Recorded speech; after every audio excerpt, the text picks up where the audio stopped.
Welcome to non stop news. You watching Sakshi TV. This is Karthik Arava. నేను అనుశ్రీ. వివరాలకు వెళదాం. Tirumala laddu వ్యవహారంతో defence లో పడ్డ ప్రభుత్వం మండలిలో చర్చపై మాట మార్చింది. లడ్డూలో కల్తీపై చర్చించేందుకు చైర్మన్ ప్రతిపక్ష వైఎస్ఆర్సీపీ సభ్యులకు అనుమతించారు. దీంతో కంగుతిన్న మంత్రి పయ్యావుల చర్చ లేకుండా ప్రకటన చేసేందుకు యత్నించారు. మంత్రి ప్రకటనకు సంబంధించి తనకు ఎలాంటి సమాచారం లేదని చైర్మన్ తేల్చి చెప్పారు. తన అనుమతి లేకుండానే స్టేట్మెంట్ బయటకు వచ్చిందని ప్రకటించారు. ఇక మండలిలో మంత్రుల తీరు పట్ల ఆగ్రహాన్ని వ్యక్తం చేశారు మండలి ప్రతిపక్ష నేత బొత్స సత్యనారాయణ. లడ్డూపై చర్చ చేపట్టకుండా ప్రభుత్వం పారిపోతోందని మండిపడ్డారు. మీ దోపిడీ కోసం దేవదేవుడిని అపవిత్రం చేస్తున్నారంటూ ఆగ్రహాన్ని వ్యక్తం చేశారు.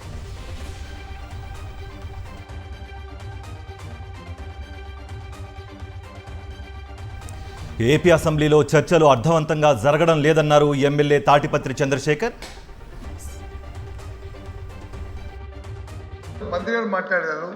నేను ముందే మిమ్మల్ని అడిగాను, సార్ స్టేట్మెంట్కి ఏమైనా సరే గవర్నమెంట్ నుంచి వచ్చి ఇవ్వడానికి వచ్చి కాపీలు చేయాలి కదా, మీ దగ్గరికి వచ్చిందా, ఏమైనా దాని మీద ఏమైనా పర్మిషన్ ఉందా అంటే నాకు ఏది రాలేదు, రూల్ పాయింట్ ఉందో చూడండి, రూల్ లేదు మీరు నాకు చెప్పారు. నా నోటీస్ లో లేదండి. దోపిడీ చేయడానికి ఈ ప్రభుత్వం చేస్తుంది. ఇవన్నీ అబద్ధాలు. దమ్మండి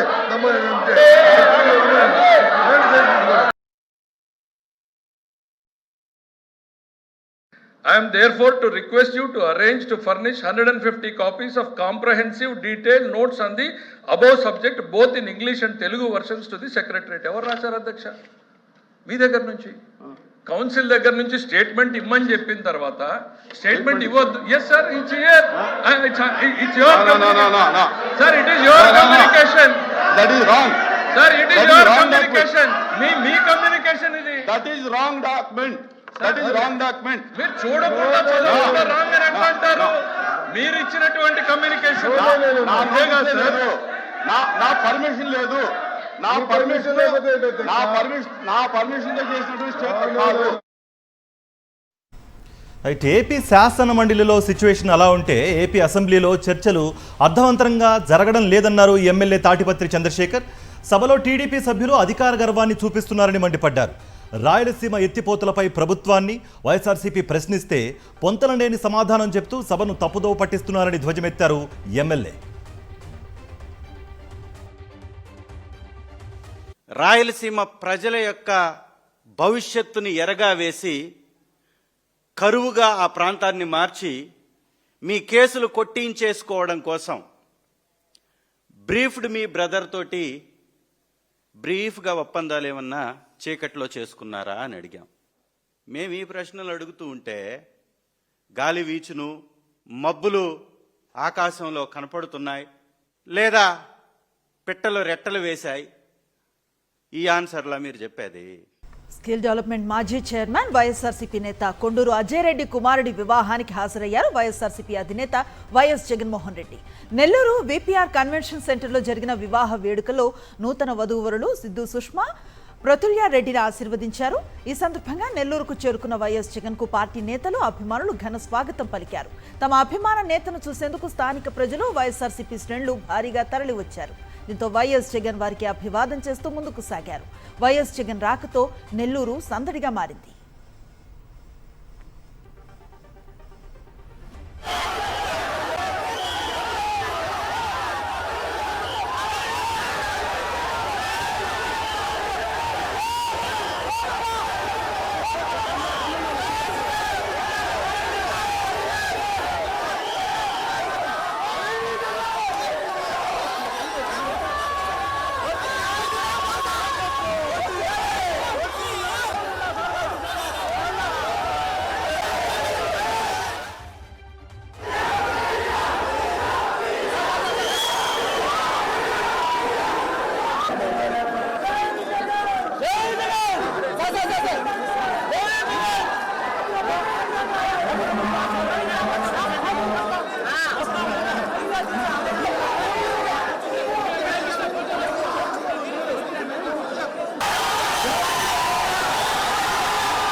మాజీ మంత్రి అంబటి రాంబాబు ఇంటిపై దాడి దుర్మార్గం అని వైఎస్ఆర్సీపీ లీగల్ ప్రధాన కార్యదర్శి పొన్నవోలు సుధాకర్ రెడ్డి మండిపడ్డారు.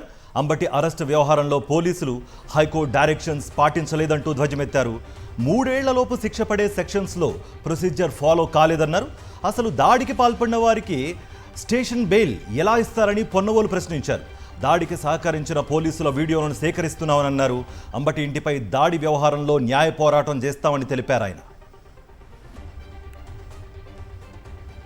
ఐపీఎస్ అధికారి పివి సునీల్ కుమార్ సంచలన ట్వీట్ చేశారు. బ్యాంకులను మోసం చేసిన కేసులో రఘురామకృష్ణరాజును అరెస్టు చేయాలని డిమాండ్ చేశారు. సిబిఐని ట్యాగ్ చేస్తూ ట్వీట్ చేశారు ఐపీఎస్ అధికారి పివి సునీల్ కుమార్.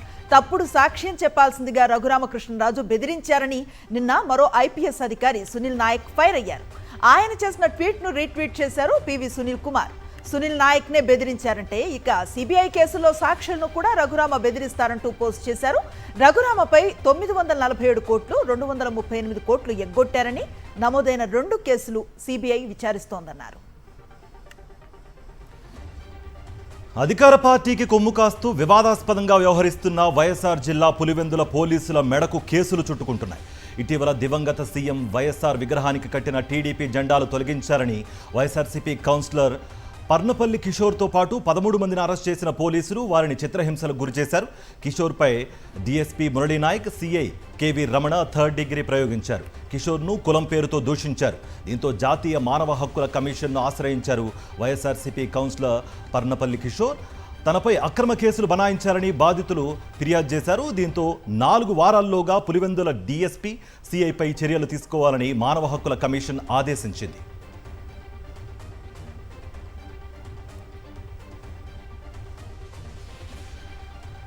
రాష్ట్రంలో రోడ్ల రూపురేఖలు మార్చేశామని చెప్పుకుంటున్న ముఖ్యమంత్రి చంద్రబాబు, ఉప ముఖ్యమంత్రి పవన్ కళ్యాణ్లు కళ్లు తెరిచి చూడాల్సిన ఘటన ఇది. విజయనగరం జిల్లా ఎస్కోట మండలం దారపర్తి పంచాయతీలో గిరిజన విద్యార్థులు సరైన రోడ్డు సౌకర్యం లేక నానా అవస్థలు పడుతున్నారు. గుంతల రోడ్లతో రోజు 10 కిలోమీటర్లు వెళ్లలేక చదువుకు దూరమయ్యే పరిస్థితిలో ఉన్నారు గిరిజన విద్యార్థులు.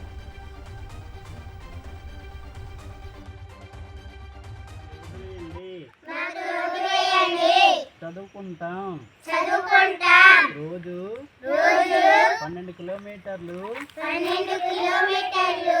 దిగుతున్నాం. డిప్యూటీ సీఎం సార్ మాకు రోడ్డు వేయండి, మీకు దండం పెడతాం. డిప్యూటీ సీఎం సార్ బడికి వెళ్లేందుకు నిత్యం 10 కిలోమీటర్లు కొండ ఎక్కి దిగాల్సి వస్తోందని విద్యార్థులు వాపోతున్నారు. మీకు దండం పెడతాం, మాకు రోడ్డు వేయండి అంటూ ప్రభుత్వాన్ని వేడుకుంటున్నారు. ఇక ఈ వీడియో ప్రస్తుతం సోషల్ మీడియాలో వైరల్ అవుతోంది. విద్యార్థులు బడికి వెళ్లేందుకు నిత్యం 10 కిలోమీటర్లు నడిచి వెళుతుంటే రాష్ట్రంలో కూటమి సర్కార్ ఎలా పనిచేస్తోందో అర్థమవుతోందని నెటిజన్లు మండిపడుతున్నారు. గిరిజన సంక్షేమ శాఖ మంత్రి సంధ్యారాణి ప్రాతినిధ్యం వహిస్తున్న నియోజకవర్గంలో కూడా గిరిజన విద్యార్థులు అవస్థలు పడుతున్నారు. బడికి వెళ్లేందుకు 5 కిలోమీటర్లు కాలినడకన వెళ్లి చదువును కొనసాగించాల్సిన పరిస్థితి. మన్యం జిల్లా మనకువలస గ్రామంలో చిన్నారులకు స్కూల్ లేకపోవడంతో పూడి గ్రామంలో ఉన్న పాఠశాలకు వెళుతున్నారు. జంతు సంచారం ఎక్కువగా ఉండే ప్రాంతం గుండా చిన్నారులు ప్రతిరోజు 5 కిలోమీటర్లు నడుస్తున్నారు.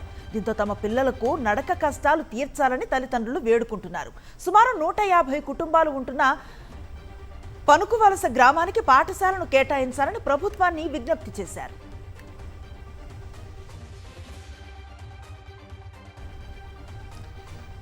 హైదరాబాద్ ఎంసీహెచ్ఆర్డీలో జరిగిన గ్రూప్ 1, 2 ఆఫీసర్ల శిక్షణ ముగింపు కార్యక్రమంలో సీఎం రేవంత్ కీలక వ్యాఖ్యలు చేశారు. ప్రజలు మెచ్చిన ప్రభుత్వం అధికారంలో ఉంది కాబట్టే తెలంగాణ పబ్లిక్ సర్వీస్ కమిషన్ ప్రక్షాళన జరిగిందన్నారు. 10 ఏళ్లు పాలించిన ప్రభుత్వం ఒక్క గ్రూప్ 1 ఉద్యోగం కూడా ఇవ్వలేదని బీఆర్ఎస్పై ఫైర్ అయ్యారు సీఎం. మెరికల్ లాంటి విద్యార్థులు కాబట్టే ఈరోజు మీకు ఈ అవకాశం వచ్చింది. గ్రూప్ 2లో 775 మంది సెలెక్ట్ అయినారంటే ఈరోజు కొన్ని లక్షలాది మందితో పోటీ పడి ఈరోజు మీరు సాధించిన విజయం. మీకు తెలుసు, గ్రూప్ 1 పరీక్షలు నిర్వహించినప్పుడు కానీ ఉమ్మడి రాష్ట్రంలో 2011లో గ్రూప్ 1 పరీక్షలు నిర్వహిస్తే నియామక పత్రాలు నాకు తెలిసి 2019లో నియామక పత్రాలు అందించారు. హైదరాబాద్లో మూసీ పరివాహక ప్రాంతాల్లో పర్యటించారు బీజేపీ రాష్ట్ర అధ్యక్షులు రామచంద్రరావు. బాపుఘాట్ మధు పార్క్ రిడ్జ్ అపార్ట్మెంట్లను పరిశీలించారు. తమ ఇళ్లు కోల్పోతున్నామంటూ రామచంద్రరావు దగ్గర బాధితులు గోడు వెళ్లబోసుకున్నారు. మూసి ప్రక్షాళన పేరుతో పేదల ఇళ్లను కూలగొడుతున్నారని మండిపడ్డారు బీజేపీ రాష్ట్ర అధ్యక్షులు రామచంద్రరావు. డిపిఆర్ లేకుండానే ప్రభుత్వం ముందుకెళ్తోందని, కేవలం రియల్ ఎస్టేట్ కోసమే ఇలా కూల్చివేతలు జరుపుతోందని ఫైర్ అయ్యారు.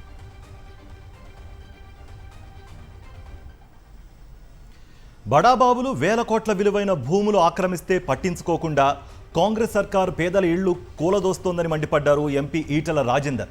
తెలంగాణలో రేవంత్ దుర్మార్గాలను రాహుల్ గాంధీ ఆపాలని, లేని పక్షంలో ప్రజలే బుద్ధి చెబుతారని హెచ్చరించారు. మూసి ప్రక్షాళన పేరుతో వందల ఇళ్లను ఖాళీ చేయించడాన్ని ఒప్పుకోమని చెప్పారు ఆయన.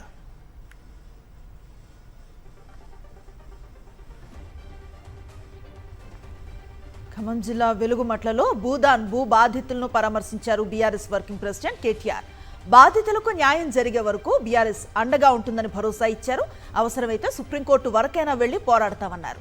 ఇందిరమ్మ రాజ్యమని చెప్పి ఇల్లు కూల్చే కార్యక్రమానికి కాంగ్రెస్ ప్రభుత్వం శ్రీకారం చుట్టిందని మండిపడ్డారు కేటీఆర్. బీఆర్ఎస్ ప్రభుత్వం వచ్చిన తర్వాత బాధితులకు ఇక్కడే ఇండ్లు కట్టించి గృహప్రవేశాలు చేయిస్తామని హామీ ఇచ్చారు. రాష్ట్రంలోని ప్రాజెక్టులపై బీఆర్ఎస్ నేతలు లేనిపోని రాద్ధాంతం చేస్తున్నారని మండిపడ్డారు మంత్రి పొంగులేటి. బీఆర్ఎస్ పార్టీ అధినేత, ఇద్దరు బావమరుదులు సర్కారుపై నిస్సిగ్గుగా దుష్ప్రచారం చేస్తున్నారని విమర్శించారు.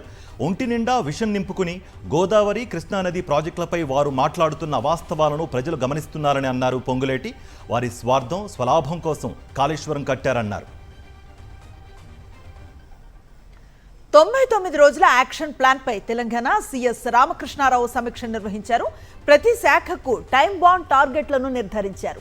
ఈ నెల 28న సీఎం రేవంత్ అధ్యక్షతన సెక్రటరీల రివ్యూ మీటింగ్ జరగనుంది. మార్చి 1న కలెక్టర్ల సదస్సు నిర్వహించాలని నిర్ణయించారు. మార్చి 2 నుంచి జూన్ 9 వరకు పూర్తి స్థాయి యాక్షన్ ప్లాన్ అమలు చేయనున్నారు.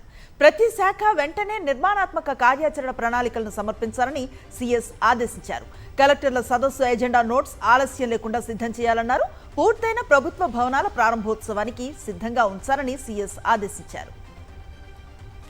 దళితులపై జరుగుతున్న దాడులను అరికట్టడంలో కూటమి ప్రభుత్వం విఫలమైందన్నారు దళిత నాయకులు. తమపై దాడులు జరుగుతున్నా ప్రభుత్వం నిర్లక్ష్యంగా వ్యవహరిస్తోందంటూ మండిపడ్డారు ఏపీ ఎంఆర్పీఎస్ రాష్ట్ర అధ్యక్షుడు దానం సువర్ణరాజు. దళితులపై దాడులను కూటమి నియంత్రించకపోతే దళిత జేఏసీగా పోరాటం తీవ్రతరం చేస్తామని హెచ్చరించారు. కర్నూలులో దళిత నేత టీఎం రమేష్ను దారుణంగా హత్య చేశారని మండిపడ్డారు దానం సువర్ణరాజు. శ్రీకాకుళం కలెక్టరేట్ వద్ద అంగన్వాడీ వర్కర్స్ నిరాహార దీక్షలు 2వ రోజు కొనసాగాయి. ఐసీడీఎస్ ప్రారంభించి 50 ఏళ్లు పూర్తయినా నేటికి అంగన్వాడీలను కార్మికులుగా గుర్తించలేదని నేతలు మండిపడ్డారు. కనీస వేతనాలు, పీఎఫ్, ఈఎస్ఐ, పెన్షన్ సౌకర్యం అమలు చేయాలని డిమాండ్ చేశారు. 7 ఏళ్లలో ధరలు విపరీతంగా పెరిగినా ₹1 కూడా వేతనం పెంచలేదని ఆవేదన వ్యక్తం చేశారు. సమాజంలో పేద గర్భిణులు, బాలింతలు, చిన్నారులకు సేవలు అందిస్తున్న అంగన్వాడీలను కేంద్ర, రాష్ట్ర ప్రభుత్వాలు నిర్లక్ష్యం చేస్తున్నాయని విమర్శించారు. ఈసారి బడ్జెట్లోనూ అన్యాయం జరిగిందన్నారు. నిజామాబాద్ రూరల్ మండలం గాంధీనగర్లో రైతుల ఆందోళనకు దిగారు. యూరియా కోసం నిరసన తెలిపారు. రోడ్డుపై ధర్నాకు దిగడంతో వాహనాలు నిలిచిపోయాయి. నిజామాబాద్, బాన్సువాడ మధ్య వాహనాలను నిలిపివేసి ప్రభుత్వానికి వ్యతిరేకంగా నినాదాలు చేశారు. యూరియా యాప్ వద్దంటూ ఆందోళన వ్యక్తం చేశారు. కొనుగోళ్లలో జాప్యం జరగడంతో పసుపు రైతుల ఆగ్రహం కట్టలు తెంచుకుంది. వ్యవసాయ అధికారుల తీరును వ్యతిరేకిస్తూ నిజామాబాద్ మార్కెట్ను ముట్టడించారు పసుపు రైతులు. పసుపు రాసులతో పడిగాపులు కాస్తున్నా పట్టించుకోవటం లేదని అధికారులతో వాగ్వివాదానికి దిగారు. ఆఫీస్ అద్దాలను ధ్వంసం చేసి నిరసన వ్యక్తం చేశారు. అయితే పసుపు కొనుగోళ్లకు సంబంధించి ఈనాం సర్వర్ డౌన్ అయిందని రైతులకు నచ్చ చెప్పారు అధికారులు. అందుకోసమే కొనుగోళ్లకు సంబంధించి లాట్ నెంబర్ కేటాయింపు నిలిపివేయటం జరిగిందన్నారు. సమస్యను పై అధికారుల దృష్టికి తీసుకువెళ్లి కొనుగోళ్లు సజావుగా జరిగేలా చేస్తామని రైతులకు సర్ది చెప్పారు అధికారులు. రాజమండ్రి కల్తీ పాల ఘటనతో అప్రమత్తమైన ఫుడ్ సేఫ్టీ అధికారులు రాష్ట్రంలోని అన్ని పాల కేంద్రాల్లో తనిఖీలు చేపడుతున్నారు. పశ్చిమ గోదావరి జిల్లా భీమవరంలో పాలు, నెయ్యి తయారీ కేంద్రాలను పరిశీలించారు. అనుమానిత వెన్న, నెయ్యి శాంపిల్స్ను ల్యాబ్కు తరలించారు. ల్యాబ్ నుంచి వచ్చిన రిపోర్ట్స్ ఆధారంగా నిర్వాహకులపై చర్యలు తీసుకుంటామని చెప్పారు ఫుడ్ సేఫ్టీ అధికారులు. ప్రభుత్వ లైసెన్సులు లేకుండా పాల కేంద్రాలను నిర్వహించవద్దని హెచ్చరించారు. రాజమండ్రి కల్తీ పాల ఘటనతో అధికారులు అలర్ట్ అయ్యారు. అంబేద్కర్ కోనసీమ జిల్లా రావులపాలెంలో ఫుడ్ సేఫ్టీ అధికారులు విస్తృతంగా తనిఖీలు చేశారు. పలు మిల్క్ సెంటర్స్ లో ఆకస్మిక సోదాలు నిర్వహించి పాల నిల్వ విధానం, పరిశుభ్రత, నాణ్యత ప్రమాణాలను పరిశీలించారు. పాల శాంపిళ్లను సేకరించి ల్యాబ్కు పంపించామని అధికారులు తెలిపారు. నమూనాల్లో విష పదార్థాలు, కల్తీ పదార్థాలు ఉన్నట్లు తేలితే సంబంధిత అమ్మకదారులపై కఠిన చర్యలు తీసుకుంటామని వార్నింగ్ ఇచ్చారు. ఇటు తెలంగాణలోనూ కల్తీ పాల తయారీ బయటపడింది. రంగారెడ్డి జిల్లా రావిచెడ్ గ్రామంలో కల్తీ పాలు తయారు చేస్తున్న శ్రీశైలం గౌడ్ను పోలీసులు అరెస్ట్ చేశారు. గ్రామంలో పాల సేకరణ ఏజెంట్గా వ్యవహరిస్తున్న శ్రీశైలం గౌడ్ ఉప్పు, చక్కెర, కెమికల్స్తో కల్తీ పాలు తయారు చేసి విక్రయిస్తున్నాడు. సమాచారం తెలుసుకున్న మహేశ్వరం ఎస్ఓటీ పోలీసులు దాడులు నిర్వహించి కృత్రిమ పాలనను గుర్తించారు. కల్తీ పాలను నాచారంలోని ఓ మిల్క్ సెంటర్లో తరలించినట్లుగా పోలీసులు గుర్తించారు. పట్టుబడిన పాలు ఆటోను సీజ్ చేసి ఖర్తాల్ పోలీస్ స్టేషన్కు తరలించారు. శ్రీశైలం గౌడ్పై కేసు నమోదు చేశారు. మిల్క్ కంపెనీలకు సరఫరా చేశాడా అనే దానిపై పోలీసులు ఆరాధిస్తున్నారు. రంగారెడ్డి జిల్లా నార్సింగి మెడికవర్ హాస్పిటల్ ఎదుట ఉద్రిక్తత నెలకొంది. వైద్యుల నిర్లక్ష్యం కారణంగా నిండు ప్రాణం బలైందంటూ మృతుడి బంధువులు ఆందోళనకు దిగారు. దీంతో డయాలసిస్ రోగిని సరిగ్గా పట్టించుకోకపోవడం వల్లే మరణించాడంటూ మృతుడి బంధువులు ఆగ్రహాన్ని వ్యక్తం చేశారు. గుంటి సాగర్ అనే రోగి ఆసుపత్రిలో ప్రాణాలు కోల్పోయాడు. ఉదయం నుంచి వైద్యులు సరిగా స్పందించలేదని బంధువులు మండిపడ్డారు. పోలీసులు వచ్చి పరిస్థితిని చక్కదిద్దారు. బాధితుల ఫిర్యాదుతో కేసు నమోదు చేశారు.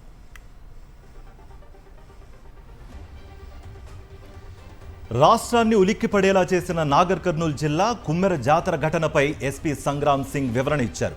ఇరు వర్గాల ఫిర్యాదుల మేరకు కేసు నమోదు చేసి దర్యాప్తు చేస్తున్నామని అన్నారు. ఘర్షణలో 2 నెలల చిన్నారి మృతిపై పూర్తిస్థాయి పోస్టుమార్టం రిపోర్ట్ రావాల్సి ఉందన్నారు.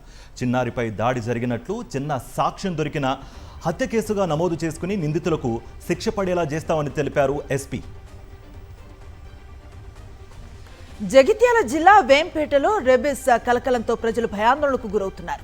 కుక్క కాటుతో గేదె మృతి చెందింది. ఆ గేదె పాలు తాగామనే అనుమానంతో గ్రామస్తులు భయంతో పీహెచ్సికి పరుగులు పెడుతున్నారు. యాంటీ రెబిస్ వ్యాక్సిన్ల కోసం పీహెచ్సి వద్ద క్యూ కడుతున్నారు. ఇప్పటివరకు 30 మందికి వ్యాక్సిన్లు వేశామని వైద్యులు చెప్పారు. సంగారెడ్డి జిల్లా నందిగామ నారాయణ స్కూల్ దాష్టికాలు వెలుగులోకి వస్తున్నాయి. హాస్టల్ విద్యార్థులపై వార్డెన్ శ్రీనాథ్ దాడికి దిగాడు.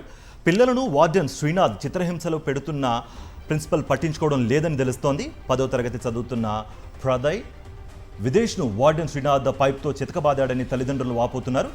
నారాయణ స్కూల్పై పోలీసులకు విద్యార్థులు, తల్లిదండ్రులు ఫిర్యాదు చేశారు. వారం రోజుల క్రితం ఇలాగే దండిస్తే తల్లిదండ్రులు వాగ్వాదానికి దిగినట్టుగా తెలుస్తోంది. హైదరాబాద్ జూబ్లీహిల్స్లో భారీ అగ్ని ప్రమాద ఘటన జరిగింది. జూబ్లీహిల్స్ రోడ్ నెంబర్ 36లో ఉన్న మంగళగౌరి షాపింగ్ మాల్లో మంటలు చెలరేగాయి. ఓపెనింగ్కు సిద్ధమవుతున్న షాపింగ్ మాల్కు టెంపుల్ సెట్ వేయడంతో మంటలు క్షణాల్లో షాపింగ్ మాల్ అంతటా అలుముకున్నాయి. భారీ మంటలు, పెద్ద ఎత్తున పొగతో అక్కడ భయానక వాతావరణం నెలకొంది. స్థానికులు భయాందోళనకు గురయ్యారు. వెంటనే సంఘటనా స్థలానికి చేరుకున్న ఫైర్ సిబ్బంది మంటలను ఆర్పివేసింది. మంటల్లో చిక్కుకున్న 4గురిని ఫైర్ సిబ్బంది కాపాడారు.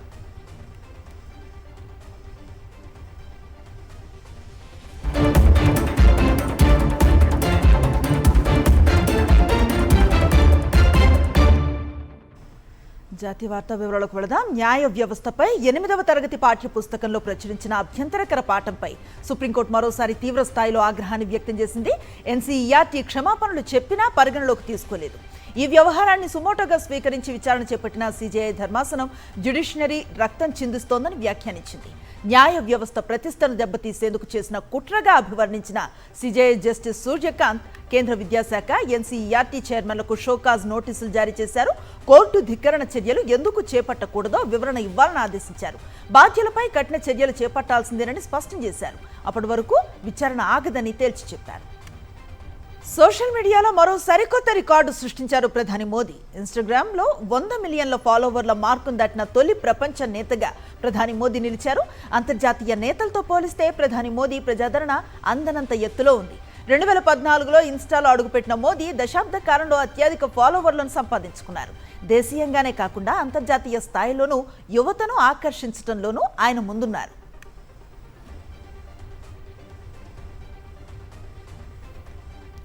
సోషల్ మీడియా ఇన్ఫ్లుయెన్సర్లు, కంటెంట్ క్రియేటర్ల రెవెన్యూపై కీలక వ్యాఖ్యలు చేశారు కేంద్ర మంత్రి అశ్విని వైష్ణవ్.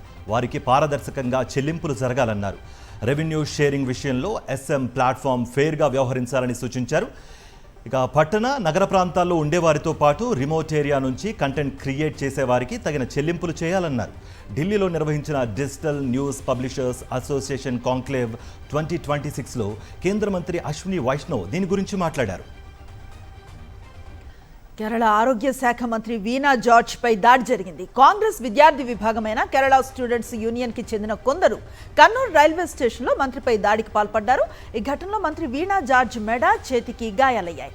కన్నూరులో పలు అభివృద్ధి కార్యక్రమాల్లో పాల్గొని రైల్వే స్టేషన్కు చేరుకున్న వీణా జార్జ్ని కేఎస్యు ప్రతినిధులు అడ్డుకున్నారు. ప్రభుత్వ ఆసుపత్రిలో నిర్లక్ష్యాన్ని నిరసిస్తూ ఆమెపైకి దూసుకు వెళ్లారు. అక్కడ జరిగిన తోపులాటలో వీణా జార్జ్ మెడతో పాటు చేతికి గాయాలయ్యాయి. ఆమెను వెంటనే కన్నూరు ప్రభుత్వ ఆసుపత్రికి తరలించి చికిత్సను అందిస్తున్నారు. పశ్చిమ బెంగాల్ సిరిగురిలో ఆదివాసీలు రోడ్డెక్కారు. ప్రభుత్వ అధికారులు వేధింపులను తట్టుకోలేకపోతున్నామనంటూ ఉత్తర కన్యా బ్రాంచ్ సెక్రటరియేట్ ముట్టడికి యత్నించారు. వారు బ్యారికేడ్లు దాటుకుని వెళ్లేందుకు నిరసనకారులు ప్రయత్నించడంతో పరిస్థితి ఉద్రిక్తంగా మారింది. ఆందోళనకారులను చెదరగొట్టేందుకు వాటర్ క్యానన్స్ ప్రయోగించిన భద్రతా సిబ్బంది టియర్ గ్యాస్ వదిలారు. ట్రైబల్ కమ్యూనిటీస్కు చెందిన వారు ఈ నిరసన మార్చ్లో పాల్గొన్నారు. Reliance group chairman Anil Ambani ED విచారణకు హాజరయ్యారు. మనీ లాండరింగ్ కేసులో దర్యాప్తు అధికారులు ఆయన్ను ప్రశ్నించారు. ఫెమా ఉల్లంఘనల కింద అనిల్కు నోటీసులు ఇచ్చిన ఈడీ విచారణకు హాజరు కావాలని ఆదేశించింది. ఈ నేపథ్యంలోనే ఢిల్లీలో ఎన్ఫోర్స్మెంట్ డైరెక్టరేట్ ఆఫీస్కు వచ్చారు అనిల్ అంబానీ. అనిల్ గ్రూప్ కంపెనీలు కోట్ల రూపాయల బ్యాంకు రుణాల మోసానికి పాల్పడ్డట్లుగా ఆరోపణలున్నాయి. పిల్లల్లోనూ పెద్దల్లో కార్డియాక్ అరెస్టులు తీవ్ర ఆందోళన రేకెత్తిస్తున్నాయి.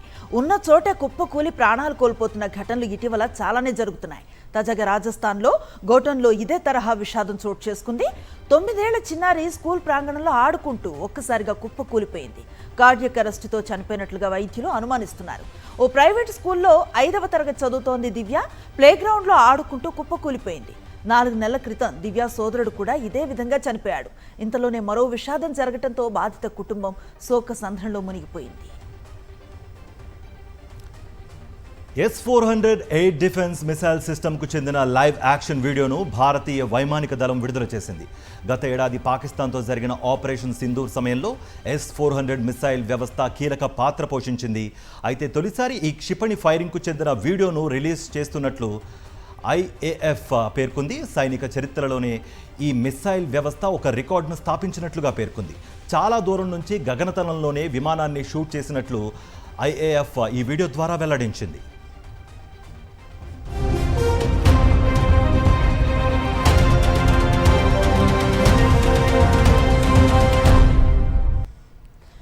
అంతర్జాతీయ వివరాలు చూద్దాం. ఇజ్రాయెల్లో పర్యటిస్తున్న ప్రధాని నరేంద్ర మోదీ ఆ దేశ ప్రధానమంత్రి బెంజమిన్ నెతన్యాహుతో భేటీ అయ్యారు.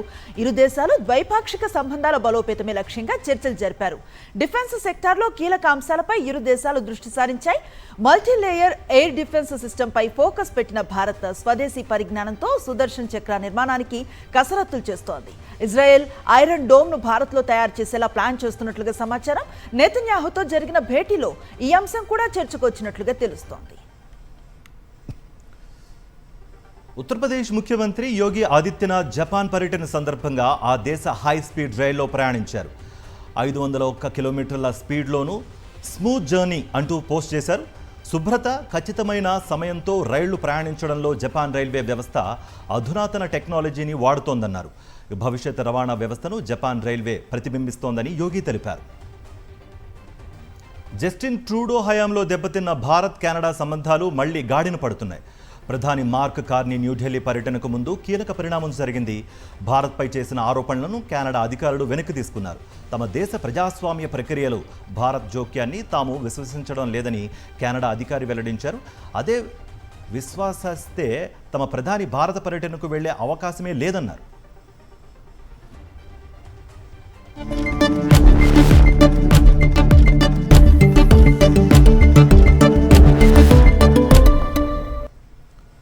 Business briefs. దేశీయ స్టాక్ మార్కెట్లు ఇవాళ తీవ్ర ఒడిదొడుకులు లోనై చివరికి మిశ్రమంగా ముగిశాయి. హెల్త్ కేర్, పిఎస్యు బ్యాంకుల షేర్లు లాభపడగా మీడియా, ఎఫ్ఎంసీజీ షేర్లు నష్టాలను చవిచూశాయి. ట్రేడింగ్ ముగిసే సమయానికి బెంచ్ మార్క్ నిఫ్టీ 14.05 పాయింట్లు స్వల్ప లాభంతో 25,496.55 వద్ద స్థిరపడింది. మరోవైపు సెన్సెక్స్ 27.46 పాయింట్లు నష్టపోయి 82,248.61 వద్ద ముగిసింది. అంతర్జాతీయ సానుకూల సంకేతాలతో మార్కెట్ ఉదయం లాభాలతో ప్రారంభమైనప్పటికీ మదుపరులు అధిక స్థాయిలో లాభాల స్వీకరణకు మొగ్గు చూపడంతో సూచీలు ఒత్తిడికి గురయ్యారని విశ్లేషకులు అంచనా వేశారు. దేశీయ బులియన్ మార్కెట్ ఒడిదుడుకులకు లోనవుతోంది. అంతర్జాతీయ పరిణామాల నేపథ్యంలో గోల్డ్ రేట్లలో హెచ్చుతగ్గులు కనిపిస్తున్నాయి. ఇవాళ ఉదయం స్వల్పంగా తగ్గిన పసిడి ధరలు సాయంత్రానికి ఇంకాస్త దిగొచ్చాయి. హైదరాబాద్, విశాఖపట్నం సహా తెలుగు రాష్ట్రాల్లో ఇవాళ ఉదయం ₹200 తగ్గి 1,48,200 ఉన్న 22 క్యారెట్ల బంగారం 10 గ్రాముల ధర సాయంత్రానికి మొత్తంగా 800 క్షీణించి 1,47,600కు దిగొచ్చింది. అలాగే 24 క్యారెట్ల మేలిమి బంగారం 10 గ్రాముల ధర ఉదయం ₹210 తగ్గి 1,61,680 ఉండగా సాయంత్రానికి ₹870 తగ్గి 1,61,020 వద్దకు స్థిరపడింది. హైదరాబాద్ మార్కెట్లో ప్రస్తుతం కేజీ వెండి ధర 2,95,000 వద్ద నిలకడగా కొనసాగుతోంది.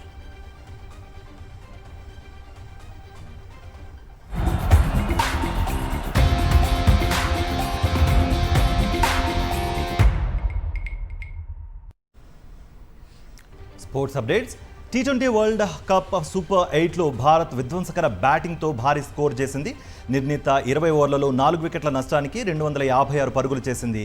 వేసిన ప్రతి బంతిని బౌండరీలు దాటించి జింబాబ్వే బౌలర్లకు చుక్కలు చూపించింది టీమిండియా. టాస్ ఓడి తొలుత బ్యాటింగ్ దిగిన భారత్ మ్యాచ్ ఆరంభం నుంచే దూకుడును కొనసాగించింది. వరుస మ్యాచ్ల్లో అభిమానులను నిరాశపరిచిన ఓపెనర్ అభిషేక్ జింబాబ్వే మ్యాచ్లో దుమ్ము రేపాడు. 4లు 6ర్లతో అర్ధశతకం చేశాడు. ఇటు హార్దిక్ పాండ్యా హాఫ్ సెంచరీతో చెలరేగాడు. తిలక్ వర్మ, సంజు శాంసన్, ఇషాన్ కిషన్, సూర్యకుమార్ యాదవ్ అద్భుతంగా రాణించి జింబాబ్వే ముందు 257 పరుగుల భారీ లక్ష్యాన్ని విధించారు.